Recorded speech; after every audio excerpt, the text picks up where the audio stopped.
more. Next stop, Tijuana Central Bus Terminal. Hey, go outside. Wait, why? What? What are you doing here? Surprise. With AT&T, use your plan in Mexico like in the 619. 2 countries, 1 network. Only with AT&T. Available for U.S. customers. Requires eligible plan. Additional speed, coverage, and other restrictions apply. Visit att.com/one network for details. This is the story of the one. As a safety manager at a manufacturing plant, he does everything he can to keep his coworkers safe. From finding ways to reduce risks to keeping safety supplies.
Listen up, Friar Faithful. 97.3 The Fan's Padres Roundtable is on the air.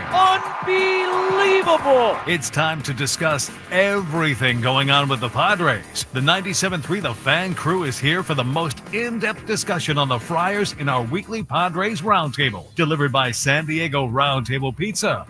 And now, here's your host, Ben Higgins. And we are back. Another edition of the 97.3 The Fan Padres Roundtable, brought to you by Roundtable Pizza. It really is pizza royalty. The crew this week, to my left, Chris Ello. Next to him, Braden Soprenit. We welcome back from the long road trip, Tony Gwynn Jr. Hello, Tony. Thank you, sir. We got Stephen Woods Hi, Benny. and Matthew Scraby today. Padres, of course, winning 2 series since we last joined you last Thursday against the Colorado Rockies and the Los Angeles Angels. And, guys, we are now officially over 1/4 of the way through the Major League Baseball season. The Padres are on pace to win over 100 games this year. Of course, that would be a franchise record. 98 is the current mark. So let's start right there. I think none of us picked a 100-win team when we had the predictions at the beginning of the season. What are the arguments now in favor? Is this a 100-win team? Let's start with Braden today. Is this a 100-win team, Braden, going forward? Do you see any reason why they would be slowing down their pace the rest of the season? No, I mean, even with the bullpen struggled, but then bounced back. The offense, when they went through a struggle, when they get back to full health, they bounce back. I don't think it's a situation where it's going to peter out. So I think they got a really good chance of potentially doing it, which is kind of shocking to me because I thought last year's team was going to be able to maybe make a run at a higher win total than they did compared to this year's team. Going into the season, could you imagine saying like, oh, they're going to win 100 games? People would look like, get this guy off the air. He doesn't know what he's talking about. But I think they might have a decent chance, and we don't even know what's going to happen potentially in July. Woods, I know you're going to just lower your prediction even more because that's what you do every time things are good. So, Yes. What, are they going to crack 70? What are we thinking, 68? So I started the year at 82. No, 81. 81. There was 81 and 81. And then they got off to the hot start, came back. You asked me to modify it, and I said 77. So now I'm going to say 69. 69 wins. This is a 69 win team. Nice. No, I want to manage my expectations. They are, I said it last week. I believe in this team. I said it on the roundtable. I believe in this team tenfold what I thought 40 games ago. I really do. They are a delight to watch. They grind. They're resilient. When guys go down, guys step up. It's been really fun. And it's an impossible question. I would say if they remain semi-healthy, then yes, this could be a 100-win baseball team. Tony, of course, your dad played for the 98 team that set that franchise record of 98 wins, and that was a really good team with veterans in the lineup, really great pitching led by Kevin Brown and Andy Ashby. But as you kind of compare the two teams then and now, you can look at this team and say they have everything that 98 team also had. Can they exceed that 98 win total at the end of this year? I think there's a lot of similarities to that 98 team. But I think the one thing about that 98 team, there really was no one else in the division that was really all that close. And considering how tough this division is, I'm going to say they're going to be short of 100. But that doesn't mean that they can't win the division. Doesn't mean that the season won't be a very successful one. I just think 100 wins in this division would be really, really tough, considering how the Giants are playing or have played, and the Diamondbacks playing. Obviously, the Dodgers are doing what they're doing. So I say they're just short of it. Yeah. Hey, can we get Greg Vaughn to hit 50 home runs? If we get Greg Vaughn to hit 50 home runs, I think we can get 100. I think we are. Chris, obviously, set. you remember that team in 98, but Tony makes a really good point. Padres still have to play every game left against the Dodgers, every game left against the Diamondbacks, all but 2 against the Giants. It's a lot of tough games where, hey, if you're going 500 in those games, you're playing really good baseball. Yeah, I agree with Tony. I don't think they'll make 100. 100 is really special. And this division doesn't lend itself to making 100, but they can win 99 or, break the record. Right. I just think 100 just seems like – but the other thing about the 98 team, I'm sure Tony remembers, and you probably do. Terrible September. They were awful in September. Like they had it locked up to get it 100, and then they couldn't win a game the last few weeks of the season. I think they're going to come up a little short. The 98 team had a left fielder that could hit. I think you mentioned it just a moment ago. So this team has a few things that they're going to have to address moving forward, and they will. And I think they're going to be just as good, in September as they've been right now. But I don't think the schedule lends itself. We'll get to that left field question in just a second. But, Matt, I want to give you a chance to sound off. I mean, there's a lot of strength on this team, top to bottom, that you see in a 100-win type team. Can the Padres get there? You guys, I was going to say yes, but you're right. The division is just too hard, and they're going to be playing a lot of games against really good teams in their own division. And they've already played, 6 against the Rockies, so they don't have that to fall back on anymore. But I think I predicted before the year it was like either 93 or 94 wins, and I was looked at like I was crazy, and I had 5 heads coming out, because that was not something that people thought was going to happen. But I don't think we thought Manny was going to be this good this early. And I heard you, Tony, and Jesse talking about this the other day. He's coming up on 2,000 hits, and his homer total might start ticking up once he gets to 2,000 hits. Is it really possible that Manny Machado is chasing 2,000 hits? I mean, he is chasing 2,000 hits, but is it really possible that he could just make it happen like that? I mean, it seems like it. I mean, ever since that number has been at the forefront of the year, and this is as good of a pure hitting Manny Machado that we've seen here in San Diego. All right, let's we'll hold on Manny in a second because I want to get to him as well. But let's talk about left field because it's clearly one of the few areas of concern right now on the roster. The Padres are getting literally the least amount of offensive production out of the left field position in all of Major League Baseball. And I don't think you all got to meet Jason Hayward, Tony. I'm sure you know him really well. Like the guy, he's giving you some defense, some clubhouse leadership, but the production is simply not there. My prediction this week was that the starting left fielder on August 1st is not currently in the organization. But for now, what would you do with that position? And there's options still in the minor leagues. We've seen most of them already, like Oscar Gonzalez, Tirso Ornelas, Brandon Lockridge got the start yesterday. Tyler Wade's been out there a little bit. Or you can keep going with Jason Hayward and hoping he turns it around. Chris, what would you do at least for the time being, before a massive trade with left field for the Padres? Yeah, I like what they did last night, giving Hayward a night off to think about it and sit and watch a little bit. And Lockridge came through. He had a big hit in that ball game. That going from a 2-run lead to 4-run lead, especially with your bullpen scuffling a little bit, that was a big old hit. So, stay with that. I think you can I don't know if you can get away with Gavin Sheets in left field on a consistent basis. I think you got to mix and match. You got to hope you get something from Jason Hayward. I do struggle personally with a lineup that at the moment features two kind of automatic outs at the bottom if you go Jason Hayward and Martin Maldonado. They've been able to overcome it and get enough, but I think over time that's going to cost them. So you hope Jason Hayward picks up. I think he's got another month and a half.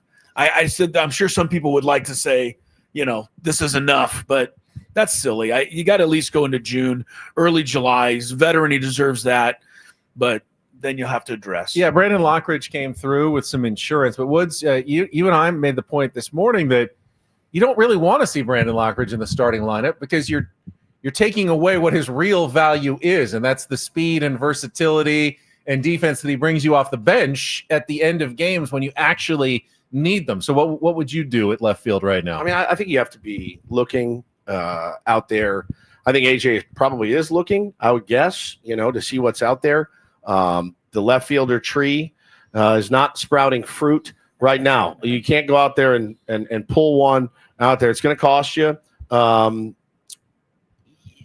mix and match for now is absolutely fine. Great call to put Lockridge out there last night. Clutch hit. I like the player a lot.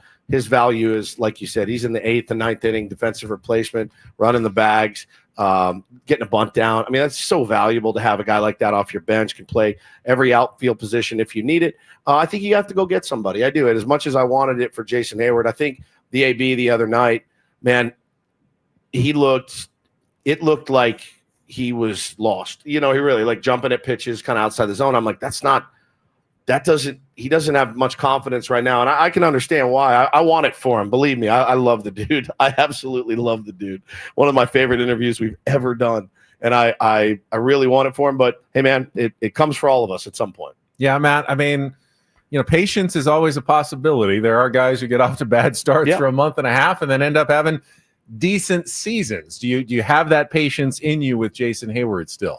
I do, because he's playing good enough defense to make a difference on that end. If he wasn't playing good enough defense, then there's really not a spot for him. But because he is covering left field pretty well, and left field at Petco Park is a tough place to play, I think that he does have a little bit more time because of that. But as Wood said, I love the guy. I don't want to see him go anywhere. I hope he starts hitting, but it's not looking like that. So as long as his defense can outweigh what he's doing at the plate, I think that he'll stay on the team maybe until they make a move. Save Tony for last year. Braden, get your thoughts on left field for the Padres. I agree with Chris. I think you just got to keep finding and playing the hot hand. I think currently with Lockridge and maybe when you decide to part ways with Hayward, it's Oscar Gonzalez. I think those are your two best options. I agree with you, Ben, though, in the general scheme of things, and I think everybody here agrees that come August, your starting left fielder will probably he's not currently on this particular team. The thing with Jason Hayward, I think he brings a lot of things like behind the scenes that probably help the Padres. I think he contributes in a sense of leading some of the younger guys and teaching some of the younger guys and being a good clubhouse guy. The problem with that is you can't have too many of those guys, and the Padres have a couple of those guys already as part of the roster. So you can't build your team on that, but his best days are past them. Obviously, he had a great career. I'd be shocked if he's still on the team past June or July. But last year, like David Peralta was on his way about to get cut, and he hit a home run against Texas and went on a little bit of a tear. So crazy things can happen. I know we haven't seen that out of Hayward the last couple of years, but I agree with Chris. I think you got to give him at least till June. He deserves that. I think for me, from a production standpoint, I know that it was a little up and down. I liked what I saw from Oscar Gonzalez. The swing, I thought it was really close to really getting hot a couple of times. Never quite got there, but yeah, I'd bring him back up. I'd start him more, have a really quick hook defensively when you get leads. You can go with one of your guys, but I don't know, Tony, I value your opinion here and what you're seeing from Jason Hayward. You've seen guys struggle. Yeah. You've seen them pull themselves out of struggles, but at some point in the career, you do have to realize you're not the same player. What are you seeing from him, and what would you do there in left field?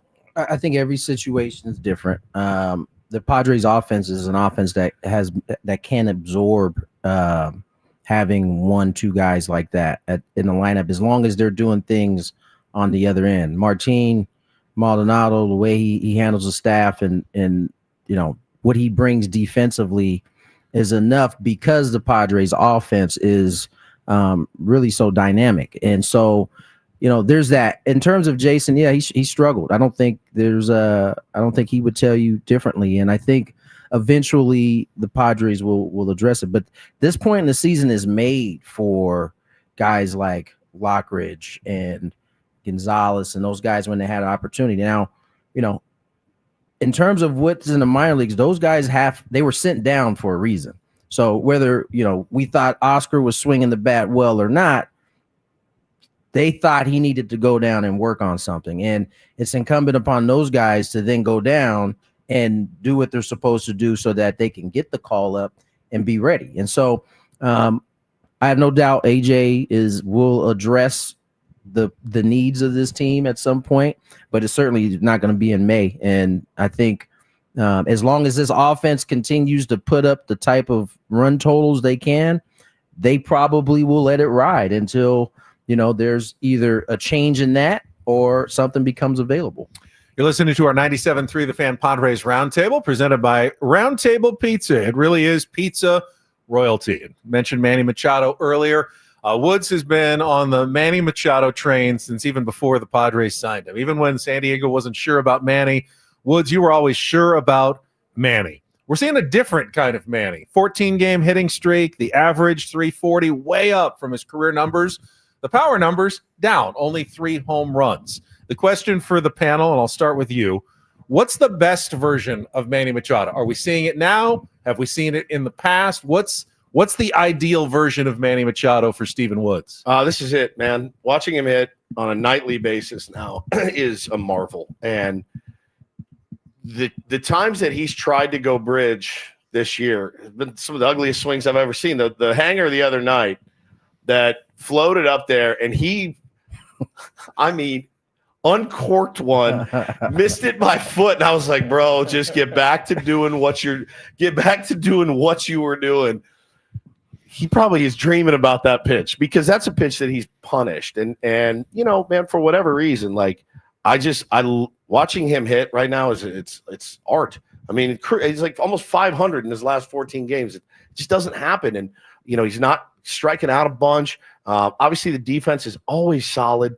I think this is the best version of Manny Machado. This is where you can do a lot of damage in a lineup with a guy that's on base 50% of the time right now. I think he's spectacular right now. Matt, when you're picking up the phones and talking to the Scravenators, I don't know. It does feel like there's still some fans who have discontent with this version of Manny Machado. He's not hitting for enough power. He's not driving in enough runs. And I get that.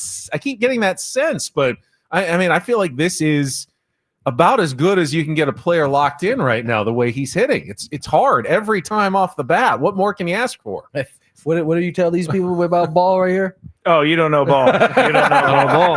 Anybody who's complaining, whatever he says here, they're going to say that he doesn't know ball. Oh, that's exactly true. But Tony, Chris, and I figured out yesterday during Sports Court that whenever someone tells you that, you have to get them back by proving it to them and then telling them they don't know ball. Still doesn't work. It doesn't work. They don't listen. But if you're not a fan of this Manny Machado, then I don't know what you're watching. This is the best Manny Machado that I've seen. And he is, I was telling the guys the other day, he makes it look so easy that it makes it seem like I could go up there and throw the bat out there. And I know Tony's shaking his head. He's not that good, but that's how easy he's making it look. And he's taking the ball the opposite way. And he's running the base as well. I don't know who doesn't like this version of Manny Machado. I would. I do. I wouldn't change a thing. Tony, it's probably one of the hardest things as an athlete is to try to make adjustments when things are going well. You're probably just trying to keep it where it is as long as possible. So you wouldn't mess with anything right now. That's the mistake that we all have made, right? Is that, I can make it a little bit better. And then that's when it tanks. And I'm reluctant to say that this is the best version, because I'm not sure quite yet what this version is going to look like in the end, right? He's hitting above 330 right now. And I believe that as we get further into the season, these doubles in the gaps are going to start turning into home runs. And so if we get a guy who's got hitting 330 and has 25 homers, and I mean that would be then the best version of Manny Machado we've ever seen. But it's certainly shaping up to look like this is going to be the best version of Manny that we've seen. I mean, you've seen every AB he's taken this year. Think about all the barrels that he's hit that have been right at the right fielder or right at the left fielder. I mean, he is just like his expected batting average is way higher than 340 right now. To me, those are the two biggest things that watching, the Padres offense this year is that Manny and Toddy are not chasing as much. And so you're seeing the walks a little bit more, and they're just making it really tough, particularly Manny on pitchers. Cause there was a thought that they could, come in hard in and then soft away and get him off his game. He's not fishing at none of that right now. I'll go a step further, Chris. I'll say if Manny keeps going like this and just keeps hitting line drive after line drive and finishes with 11 home runs, I still think that would be a fantastic season. If he's hitting 330, 340 with a ton of doubles and, just constantly tormenting opposing pitchers, I don't care what the final home run total is. That's a great baseball player right there. They still won't give him the Gold Glove, though. Which is ridiculous. They'll find a way to give it to somebody else. You know what? I think the best version of Manny Machado still needs to hit a few more home runs. I love this. But we have Luis Ariz in the lineup to hit 340 and get on base and hit singles and doubles. I do think as this season goes along, and I think he'll provide it, but I think you need a little more power. He's the number 4 hitter, number 3, 4 hitter. You've got to have somebody in the middle of the lineup hitting 25, 30 home runs. Maybe it'll be Jackson Merrill. But I think the better version of Manny hopefully can stay above 300, but gets up closer to his 25 or 30 home run total.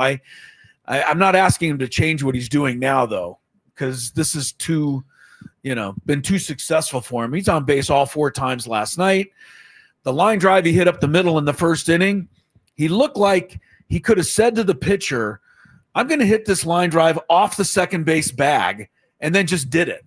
That's how locked in he is. Braden. But I think the better version needs a few more homers. Braden, Chris makes an interesting point. You're getting the only home runs you're really getting are from your leadoff spot, which is not necessarily where you want all your home runs. Everyone else has, 3 in the rest of the Padres order. Is that, whatever you feel about Manny, you can talk about Manny. Is that a big deficiency in the Padres order that, from 2 through 9, you have a bunch of 3 or 4 home run hitters right now? I don't think so. And, I'm wearing my USD baseball polo, and I've learned a lot of offense, and offensive philosophy through a great mind in Brock Ungrich, who does it at the college level, who was taught by Tony's dad.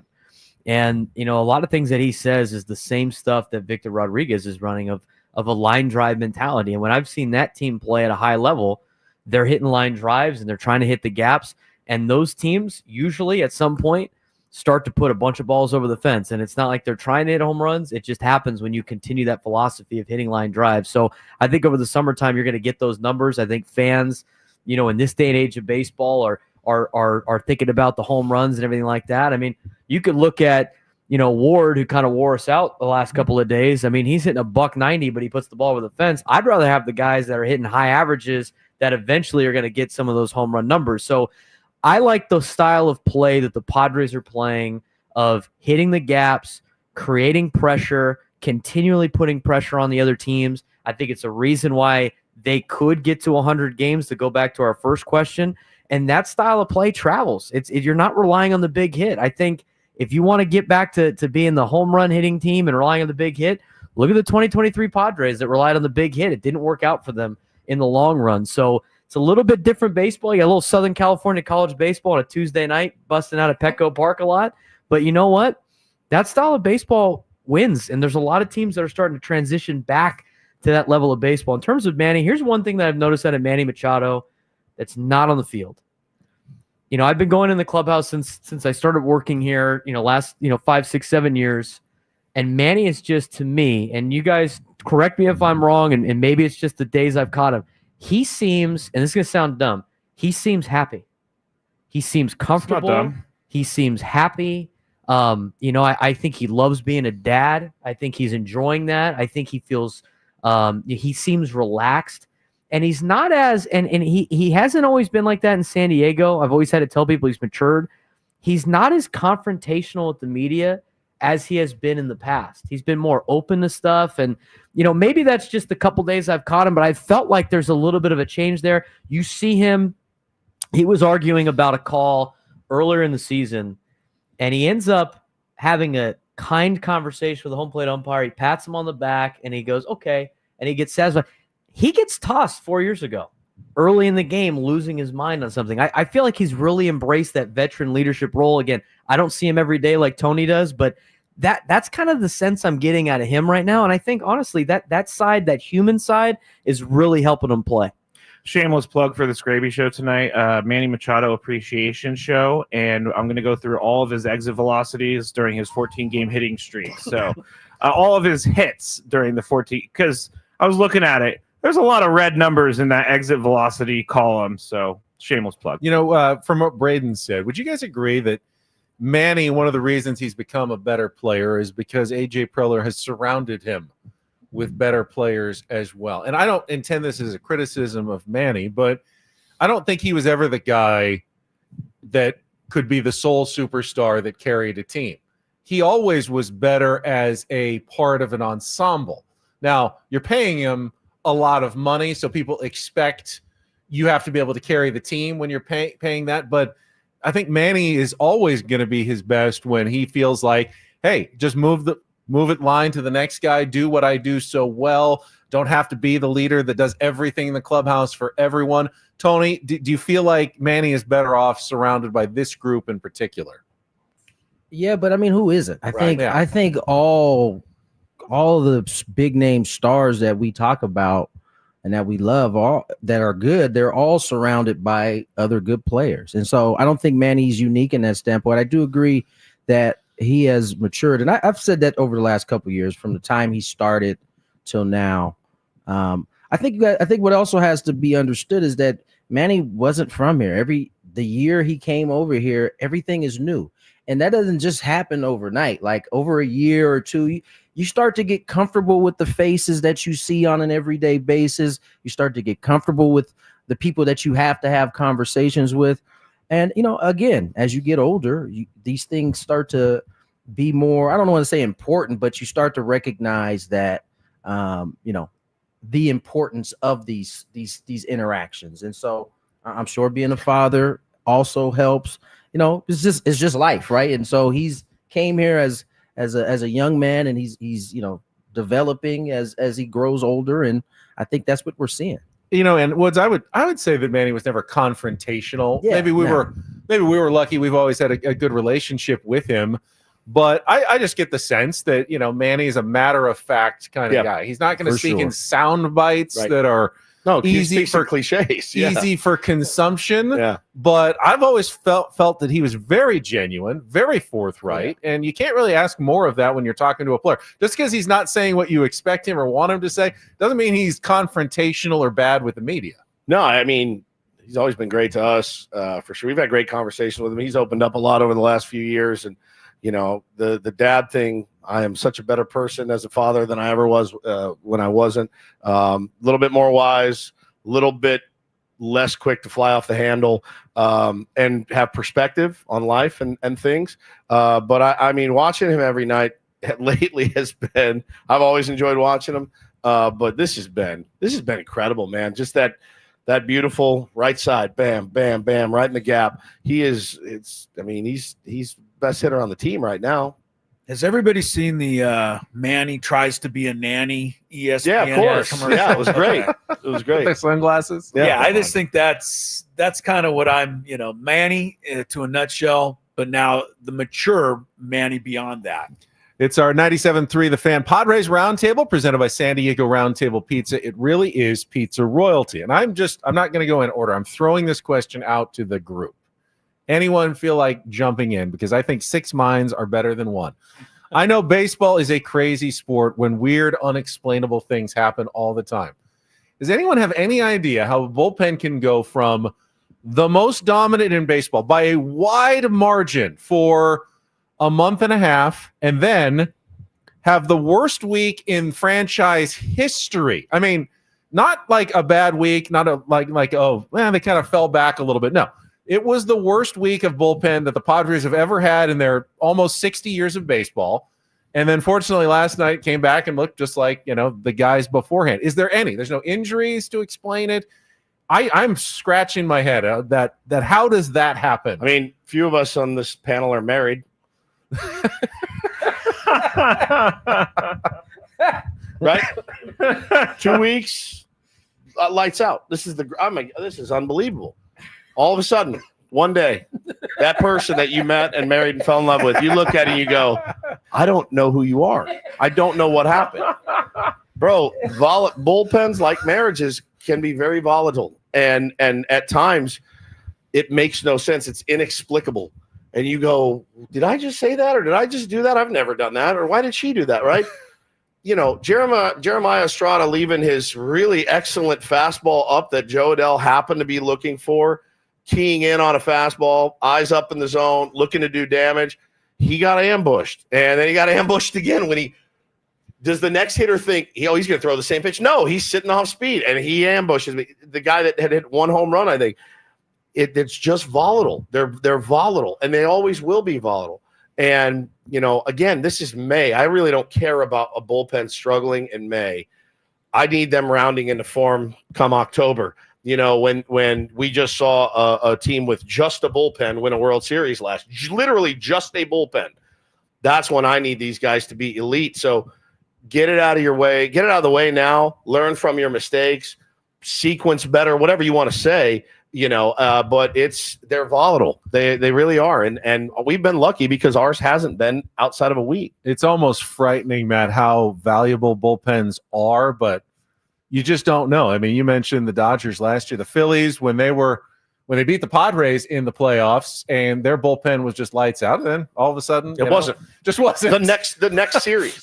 Like they look like they'd never pitched a baseball. And I don't know, is there anything you can do and try to, I mean, you don't want to overwork them, obviously, throughout the course of the season. You can try to watch innings, but you also want them locked in. I would hate to be the guy, in this case, Mike Schilt and Ruben Niebla and Ben Fritz, who has to try to manage a bullpen over 162 games plus another, maybe 15 to 20 in the postseason. I think the key thing that the Padres need to do and have done even through this week is just keep things consistent and keep guys in their roles and ride the good with the bad. I think what happens to some other teams and other organizations is they overreact to a bad stretch, and this guy's now not your closer, and that guy's not your eighth inning guy, and the guy who's been coming in the fourth inning's coming in the eighth inning.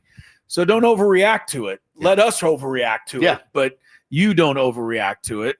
And to try and explain it, I think is just, I don't think I can top Woods's explanation. But in baseball terms, I would just tell you that Barry Bonds, no 4 home run games. Babe Ruth, no 4 home run games.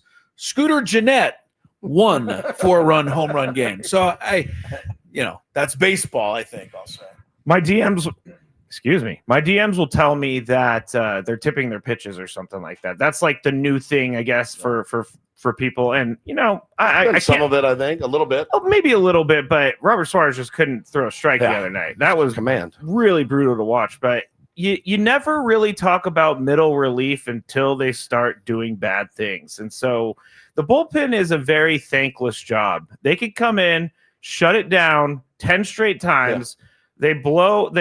They give up a couple runs, and then everybody wants them DFA'd. And I can't do that anymore. Well, they can't either. There's not those arms sitting out there. They can't do it either. Right. Yeah, but the bullpen, I don't know. Is this almost the best case scenario for a bullpen collapse? You actually won 2 of the games because you had such a huge lead in Colorado, and you came back and walked off the Angels. And no one really has to feel bad because they all messed up. So no one's sitting there on their island going, God, I'm messing it up for the whole team. Maybe we should make a change. Maybe we need to move Jeremiah or Adam or Suarez or whatever. you don't really have anything to do. You just keep it rolling. And you just thank your lucky stars it didn't cost you 7 losses in a row when they did this. They went 3-4 during that stretch. Now, one of the games was Kolek's game, but me and Tony discussed this. They should have gone 0-7. So, that's kind of tells you a little bit of how the season's going. I mean, that was great. Had they gone 0-7, that would have been terrible, but that would have been a part of what it is. I mean, this is, as you guys have all pointed out in different ways, whether we're talking the Babe Ruth 400 game. I mean, the Padres were like the last team on the planet to get a freaking cycle. So, I mean, like, these things happen in baseball. They're not necessarily, there's always a technical reason why, things are happening, but this is kind of what happens in the game over the course of a season. And a marriage. Bullpen thoughts? Bullpen. I mean, I think it's like any sport. And I said on my show, I mean, sometimes, like in football, your offense is not humming and your defense and special teams got to pick it up and kind of take over for when you go through a little bit of a slump. And I think you're going to see that throughout the entire season. I mean, the beginning part of the year, the bullpen was keeping you in games and where the offense kind of struggled a little bit. So just got to go through cycles. Not that big of a deal. It happens in baseball. And, we'll see if they can make the adjustment. But so far, so good after the one day after the fact. We're into the second half of our 97.3 The Fan Padres Roundtable, presented by San Diego Roundtable Pizza. It is pizza royalty. They bring it to you commercial-free every Thursday. And I always like to take a little break somewhere in the middle for our 7th inning stretch, which I'm combining with the Roundtable Draft this week. So it's not only a stretch, it's also a draft. It is Vetter Cup weekend, and of course, grunge legend Eddie Vedder is officially part of the festivities now. So we have a musical 7th inning stretch today, and the draft order is going to be reverse time slot. So Scraby, Chris, Tony, Braden, Woods, Ben from later in the day to earlier in the morning. The question is, you get to pick your favorite best subgenre of rock and roll. So, metal, alt, arena, whatever. What's the best genre of rock and roll? And Matt, you get to lead us off on the draft and reasons why. I feel sitting next to Woods, who has all the music knowledge in the entire world, I'm just going to say something stupid because I'm not really a music guy, but I will say I do enjoy metal a lot. And I am a big Slipknot. I'm a Pantera guy. I'm a all of that. Like, if you could scream. I would have never known. I've never seen Woods look at you with more respect. I am now officially a Scraminator. Just now. I am officially. I need a shirt. Yes, I will get Woods a shirt. I'm in. I'm all in. But yeah, metal for some reason has always been my thing. I was a little emo kid in high school, and I had the stretched years in college and all that stuff, but metal just gets me pumped up for some reason. All right, metal is off the board. You can come up with your own subgenre as well. This is pretty open. Chris, you are next up. Pretty confident I'm not going to steal anybody's here. Rock. You're asking me what kind of rock music I like the best, right? Soft rock. Soft rock. Nothing surprised me. Absolutely. Barry Manilow. Give me a couple of artists that you enjoy on the soft rock genre. Sade. Ooh, Tony mentioned Barry Manilow. I don't even know that he's soft rock. I think he might be. I didn't mention Barry different. Manilow. I did. I don't. I just like the kind of the smooth, easy rock music with some beat to it, not just solos. I like some drums and Journey. And okay. Journey, well, they get even a little. I do like a little heavy for you. I mean, polar opposites between him and Gravy right now. If you're talking Journey and Open Arms, or are you talking, Journey with one of their harder rock songs? No, I just like soft rock is my answer. I don't want to go any further there. All right. Next up, Tony Gwynn Jr. Yeah, no, I don't have a genre out of rock and roll at all, a subgenre out of rock and roll at all. None? Not even a little. Not even a little. Rap rock? Is there such a thing? There is. I don't. I don't have a subgenre. You like no rock and roll music?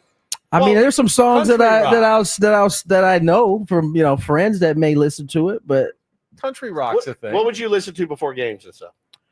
I heard your dad used to hit listening to jazz. A lot of jazz. I love jazz. Yep. It Which just would depends. make me insane. Trying to hit like. It just depends on. I would go nuts. I would absolutely go nuts. I would lose my mind. I think I tried it. Bogsy and I tried it one time. I was like, turn this off. I can't do this. That's funny you said that because when guys used to come work with him, like Ryan Howard and like Just It Up, I remember they came. He had the jazz just blare, and in their mind they probably were like, "What are we listening to? Turn this off. I'm getting worse by the minute." That was his thing. It depends on what I was trying to accomplish. Like if I was trying to like be calm, I'd do some R&B and kind of go that way. Good. That'll work. Yeah, that's a sub. But I was very rarely trying to be calm. I was mostly trying to get myself. So it'd be some type of hip hop. Braden. Growing up, like alt rock was kind of was what I was into, but that's like, you know, there's like a bunch of different types of alt rock because you can have like kind of the punk level of like Blink-182 and stuff like that. But right now, like, you know, the kind of the country rock is kind of where I'm at, so I'm gonna go with that. Treaty Oak Revival right now is kind of what the band that I've been listening to a lot. They're from Odessa, Texas, and they got some good stuff. I mean, there's a lot of country music now. It's basically like rock and roll because they don't make a lot of that stuff anymore. So I feel like I'm gonna go from country Texas, don't you?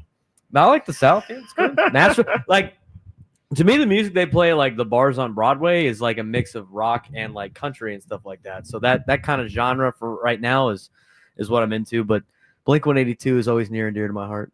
Woods, I know I got love for Blink-182. You have a lot of thoughts on this subject. I'm sure. What's left for you? 20 minutes left. The floor is yours, my friend. Take us home. I mean, for me, it just depends on the day. I'll tell you what I've been lately has been. I'd say goth rock. Yeah. Kind of. I'm a Woodsinator. Kind of gothy. Woodsinator. I mean, it's moods, right? It's moods. It's kind of what you need for the day. I always go. Eddie Vedder's coming to town. Pearl Jam changed my life. Got me out of hair metal, which I still love. Hair metal. Got me into grunge, and I really went down that rabbit hole for many years. But do you listen to this goth before you hit the gym? Is that the frame of mind you're trying to be in? Like it's like this. I listen to a lot of the Smiths and Joy Division. A lot of British bands are in my kind of wheelhouse right now. The Cure, I mean, which is pretty depressing, but that's who I am. My wife will walk in the morning when I'm getting in the shower, and she'll go, "Oh no," and she's in one of those moods. I'm like, "Don't worry about it. We're just fighting through it." So, but I mean, I'll also go listen to Skinner and Aerosmith, and I listen to almost everything you can listen to except for that jazz. Yes. When I'm hitting, I'm not trying to listen to I appreciate all. You're walking into a Starbucks. Crazy. Well, I go last, and I could say yacht rock, which I love, which is similar to Chris's. Yeah. I found a band alley. that hits my soft rock that I. It kind of does. Steely Dan. Woods hates Steely Dan. Does he Cannot really? Stand Wow! Steely Dan. Those are Doobie Brothers. masters of their art. I get Woods. it. I've heard all the arguments. I get roasted. Something about the sound of that guy's voice makes the hair on the back of my neck. So since that's I've kind of heard already all taken, the I'll go with arguments. they call it new wave. Which is new kind wave. of the New wave rock. like the 80s. English, Cure, things you see in the 80s, like Cure. movies, like anything from a soundtrack. Yeah, from the a John 1980s. Hughes movie. Yeah, Exactly. I just from a love John 16 Hughes Candles movie. over here. Love those sort of things. All right, let's get back to some baseball talk. It's our 97.3 The Fan Padres Roundtable presented by Roundtable Pizza. It really is pizza royalty. I can't ignore it. I think Woods would like me to, but the hot button issue in baseball, of course, this week was Rob Manfred lifting the permanently ineligible Pete Rose and Shoeless Joe Jackson and others off his banned list. Now, I said on our show, I thought he still has a 0% chance of making the Hall of Fame, that he is still not going to get voted in. I was going to be shocked. Odds makers disagree. I saw one site had him at 83% to get in the Hall of Fame. So am I wrong about this? Tony, do you think Pete Rose is going to get in the Hall of Fame now that he's off the banned list? As my good partner Chris schooled me on, odds makers are basically predicting what we think is going to happen, and of course we think that.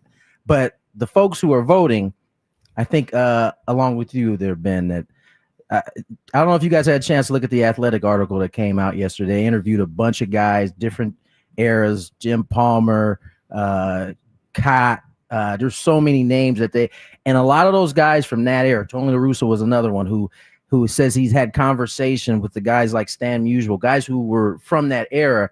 And there's a lot of hard feelings about what Pete did. And that's not even talking about some of the things off the field aside from the gambling. And so although he is eligible, I find it hard to believe that he's going to have enough votes to get in. Chris, I know it's not the baseball writers who will all vote on him. The Eras committee does usually have a couple of writers on him, but I promise you, everybody who is on that committee, when he comes up for a vote, I believe it's in 2027, they will all have one thing in mind, and part of that will be the image of baseball, what they want to, the protection of the sport, and they all feel strongly and passionately about baseball. And I can't see, if 5 people vote against Pete Rose in that committee, he will not make the Hall of Fame. I don't see a scenario at all where you get in a room of 16 people and there aren't 5 heavily anti-Pete Rose people in that room. Yeah, because you're saying that 11 can be all in for Pete Rose. First, I just want to say that I think that he eventually should just get in. It's time. Put all the negative baggage on his plaque and let the people who go to the Hall of Fame forevermore determine what they think of Pete Rose. I cannot help but love watching and thinking of watching him play baseball. And I still wish there was a little more Pete Rose and almost all of the guys I see lazily run down the first base line in this day and age. That said, he's not going to get in at all, I don't think, on the first ballot in 27. I don't think anybody wants to be responsible for breaking the hearts of so many anti-Pete Rose people by putting him in right away. But I think over time he will get in, yes. Our lifetime, that's a closer call. But I think, yes, eventually they'll finally, just like we never thought they'd never make him eligible again, I think eventually he'll make it. Braden? I hate the politics of the Hall of Fame. I think what it is in terms of like a museum standpoint, I'm all in for. I hate these arguments, debates. I feel like the older you get, the more you get into these type of things. So you're saying I'm really into it? No, I just know people that are older than you that are super into it, and I don't want to say I don't care, but I don't really care. What's the debate? About just with like getting guys in, and like there's always I don't really care who gets into the Hall of Fame and who doesn't. And I don't know if that's probably a negative attitude. I'm not into Hall of Fames at all. I like the history of it, but I kind of agree with Chris. Like, I feel like, it's hard. To me, it's hard. It's like, do you want to, there's some people that done a lot of bad things in life that are really good at sports. Do you want them representing your sport? And I understand that argument. I understand the argument too of like, well, he was really good at our sport. We can't tell the story of our sport without having him in. I almost feel like you got to be thinking about what he did as the athlete. And then, as Chris said, put in everything that's about his life as in history of this is what this player was, and let the people decide that go determine their opinions on him. I'm not super into the Hall of Fame. I think you could go either way. I don't have a passionate opinion about it either way. I agree with Chris, though. I think eventually he probably gets in, but I think it's going to be some time. What were you going to say? I was going to say, let's again put everything that he supposed that he's been accused of doing off the field. He gambled on baseball while he was in the game, and that is like the number one rule. That, because here's the real deal: once we as viewers think that it's not real anymore and that it is predictable, we lose interest. That the game goes away, and so. He did break that rule. Now that he's passed on, though, I think that he served his sentence at this point. The ultimate sentence. in terms of what he was able to do, right? So he's lifetime ban from life now. So I mean, no worries. So I can see the argument that he gets in, but again, those rules are in place for a very specific reason. And it's not like in this day and age where you can gamble on your phone and you got guys and people are getting popped all over the place right now of gambling on other sports that they're not a part. He was accused of gambling on games he was a part of, regardless if it was for or against. And that was in a time where it's not like he's just cruising on his phone. I mean, think about the people that he had to be involved with to make this stuff happen. Like it's a little bit different comparison than some of the athletes are getting dinged right now. Well, it opens the door for Tucapita Marcano someday, Ben. Who is, Braden, you mentioned, tell the history of the sport.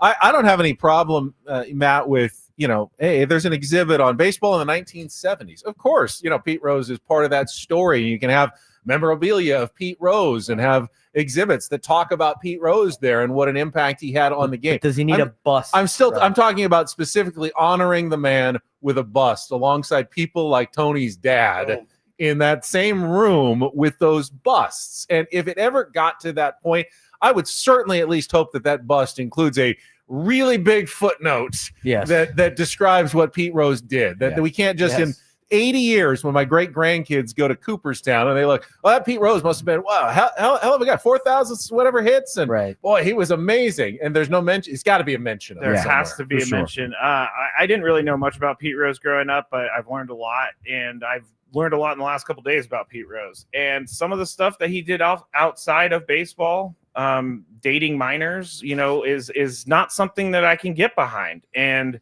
I believe I was trying to look for it on my phone. I couldn't find it, but like the qualifications, you have to be I'm just going to paraphrase, be a good person and give back to the community. And I know there's other guys in the Hall of Fame. And that's the slippery slope, though. And that's why and it wasn't that I was putting aside what he did. No, I know. Because what he did, what he has been accused of doing, I don't think any of us can get behind. But there are guys in there that have done same, if not worse, that are already in the Hall of Fame. So that's why I said you got to kind of remove that stuff and just focus in on the baseball rule that he broke. I like what Ben said. Have an exhibit of the 70s. For sure. Pete Rose is in it. You can explain what happened there, but I don't know that he could be in the same breath as someone like your dad, Tony. Correct. Yeah.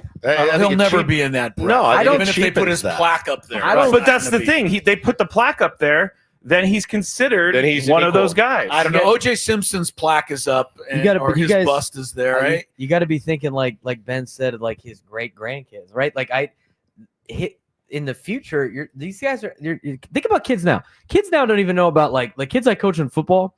They have no idea who Antonio Cromartie was. They have like no idea. And he was like, "Oh, isn't that the dad of the kid that plays at Modern Day?" That's what they think of as, right? And so like that's just recent history. Think about like down the road, they're just going to look, read, and then everything usually at the Hall of Fame is like, look, pro everything that guy did. So we all have some type of knowledge of him, but in the future, what the Hall of Fame is for, you're going to have people that have zero knowledge about these athletes like us with some of the guys that played in like the 1920s. All right, last thing, and Chris actually sent me a text this morning, and I don't want to get into necessarily the debate of the numbers, but he said, who's a guy you think should belong in the Hall of Fame that's not? Don't make that argument. I just want you to tell me a player that you absolutely love, like your personal Hall of Famer that you watched. He's not in there now, so you can't pick like Tony Gwynn. It's not necessarily your favorite or the best player you ever watched, but someone that is underappreciated for what they did on a baseball field. And Chris, give me an argument, someone that you feel is underappreciated. I could take the rest of the time by supporting this guy's case. I won't. But I wouldn't have sent you the question if I didn't have an answer. The Hall of Famer that is not actually a Hall of Famer is Steve Garvey. And all you have to do is go back and see what he did with the Dodgers prior to even coming to join the Padres. He's one of the greatest postseason clutch hitters ever.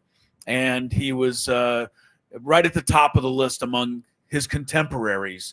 His overall numbers are not the same as guys that came after him, but in the 70s, his numbers are very favorable to the rest of the people he played with. Tony, who do you think is an underappreciated player that you watch? You kind of changed my answer when you said the underappreciated part. I would say a guy like Kenny Lofton is a guy, if you go back, you look at his numbers, they were really good, and he was a good postseason performer. On top of that, he was one of the best defensive center fielders. He was the last of the true leadoff guys before we kind of have moved off of it. I think that'd probably be the guy I'd choose. He likes him because Kenny Lofton's like his dad. Kenny Lofton also played point guard. Yeah, he did. Yeah. Arizona. Woods, I know you appreciate a good baseball player, someone who goes under the radar sometimes. My first love in baseball was probably Don Mattingly. I just loved Donnie Baseball, man. I love the nickname. That's my manager. He was the glove, the power, robbed by injury, his back. But he was my first baseball player I absolutely fell in love with and would defend forever. I loved Donnie Baseball. Loved him. He should be in. No question. Braden? I don't think he has Hall of Fame numbers. He had a really good career. I've gotten to know him, over the last couple of years. And I'm going to go with my guy, Jermaine Dye. I think Jermaine Dye is very I think people forget about him. He was World Series MVP in 2005 when the White Sox won the World Series. Local here to San Diego now. He's a great individual, great family. And if you ever talk to Jermaine Dye, for everything that he's accomplished in his life, you would have no idea he played baseball aside from looking at him like, this guy's got to be a pro athlete. He's gigantic. True. But he doesn't talk about it, and he's very humble, really good golfer now. But I think Jermaine Dye is a little undervalued, underutilized. Matt, you got one for us? You got one for us? I've been looking. Yeah, I've been looking. Growing up, I didn't have much of a baseball historian family. It was more football. But just looking through, don't hold me to this. The one name I saw, Tommy John. I mean, there's a surgery named after him, so there you go. Guy went on ChatGPT. He did. He went to ChatGPT. No, it was baseballhistory.com. Stadium Talk. Hey, Chris and I know you got to be careful with his websites he goes to. I've heard that before. I want to pick a Padre. I don't think there's anyone that is not in the Hall of Fame that has anywhere near decent numbers that isn't already there that played for the Padres, but I'll just give it to the Cy Young lefty, Randy Jones. The guts to go up there and throw the ball 65 miles an hour to major league batters and get them out. His numbers would never get there, but too much fun to just have that kind of career and win a Cy Young award and have 20-win seasons and just throw two of them slop. Yeah, pitch an hour and a half games, man. Well, on the tip of the cap to Kyle Hendricks last night. Yeah. I mean, he pissed. How about Barry Bonds, by the way? That's what he changed. That's what was going to be my answer. He's not underappreciated. I was going to say McGuire, but I think he's somewhat similar. Yeah, then it just gets into a steroid. Should they be in the Hall of Fame or not? I didn't exactly want to go there. All right, we have reached the end of our time. Once again, thanks to our great sponsor, Roundtable Pizza. It really is pizza royalty. You can check this out if you missed any of it online during the Chris and Gwen program later today. Usually you guys replay it on a Thursday. Yes, 5 o'clock. Outstanding, unless you're already listening to it at 5 o'clock. And we will be back next Thursday, see how the Padres do, wrap up the Vetter Cup series against the Seattle Mariners, and then back on the road again. But for our great panel of Matt Scraby, Stephen Woods, Tony Gwynn, Braden Soprenet, Chris Ello, I'm Ben Higgins. Thanks for joining us right here on San Diego's #1 sports station, 97.3 The Fan. So long, everybody.